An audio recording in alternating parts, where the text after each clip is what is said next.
அஸ்ஸலாமு அலைக்கும் வரஹ்மத்துல்லாஹி வபரகாத்துஹு. சூரத்துல் யூனுஸ் 10வது அத்தியாயம் 98 முதல் 109 வசனங்கள் வரை. 1. உண்மையான தௌபாவை அல்லாஹ் ஏற்றுக்கொள்கிறான் என்றும். 2. படைப்புகளை சிந்திப்பது ஈமானை அதிகரிக்கும் என்றும். வணக்கம் அல்லாஹ்விடம் மட்டுமே உரியது என்பதை பற்றியும். 4. முழுமையான நம்பிக்கை தவக்குல் அல்லாஹ்வின் மீது மட்டுமே இருக்க வேண்டும் என்பதை பற்றியும். 5.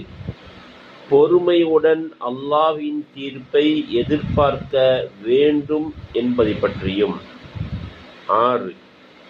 துஆ பிரார்த்தனை அல்லாஹ்விடம் மட்டுமே செய்யப்பட வேண்டும் என்பதை பற்றியும்.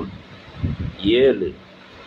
வெற்றி அல்லாஹ்விடம் இருந்து மட்டுமே வருகிறது என்பதனுடைய நம்பிக்கையோடு செயல்பட வேண்டும் என்பதை பற்றி அல்லாஹ் ரப்புல் ஆலமீன் திருமறை குர்ஆனில் சொல்லிக்காட்டியிருக்கின்றான்.